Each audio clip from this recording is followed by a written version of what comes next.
Now all the people of Judah took Uzziah, who was 16 years old, and made him king instead of his father Amaziah.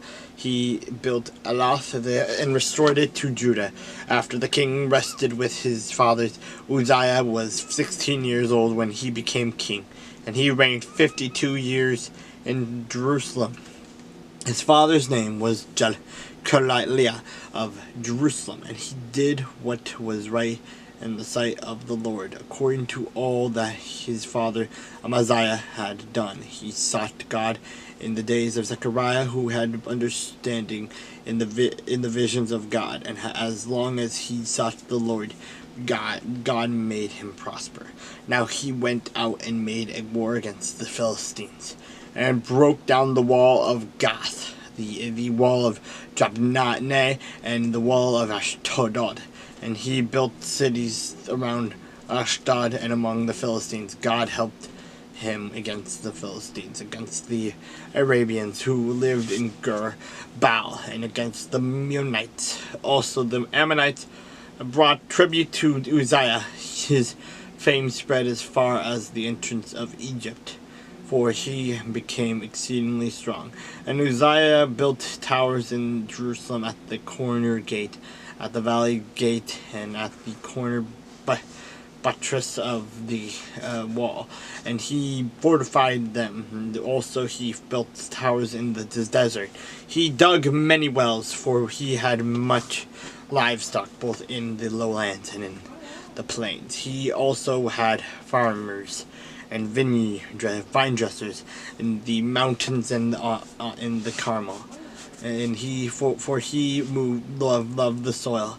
Moreover, Uzziah had an army of fighting men who went out to war by companies, according to the number on their roll, as prepared as Jel, the scribe, and Messiah, the officer under the hand of Hananiah, one of the king's captains.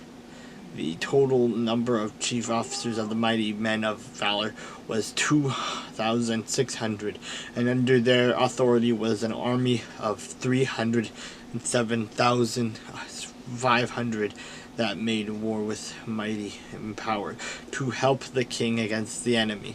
Then Uzziah prepared for them for the entire army shields and spears, helmets, body armor, bows, and slings to cast stones. And he made devices in Jerusalem, invented by skillful men, and to be on the towers and the corners, to shoot arrows and large stones. So his fame spread afar and wide, and for he was marvelously helped till he became strong.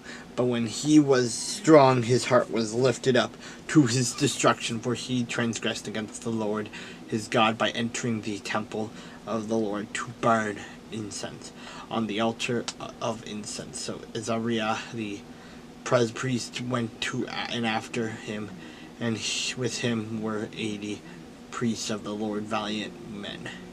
And they withstood King Uzziah, and said to him, "It is not for you, Uzziah, to burn incense to the Lord, but for the priests, the sons of Aaron, who are consecrated to burn incense.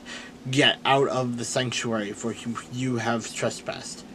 So you shall have no honor from the Lord God." Then Uzziah became furious, and he had a censer in his hand to burn incense. And while he was angry, the priest's leprosy broke out on his forehead. For the priests in the house of the Lord, beside the incense altar. And Azariah, the chief priest, and all the priests looked after him, and there on his forehead he was leprous. So they thrust him out of that place. And indeed, he also hurried to get out, because the Lord had struck him.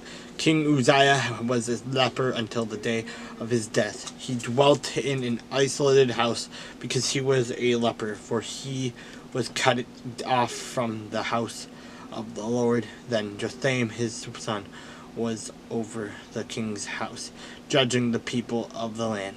Now the rest of the acts of Uzziah, from first to last, the prophet Isaiah the son of Amoz wrote. So Uzziah rested with his fathers, and they buried him with his fathers in the field of burial, which belonged to the kings, for they said, he is a leper. And Jotham his son reigned in his place.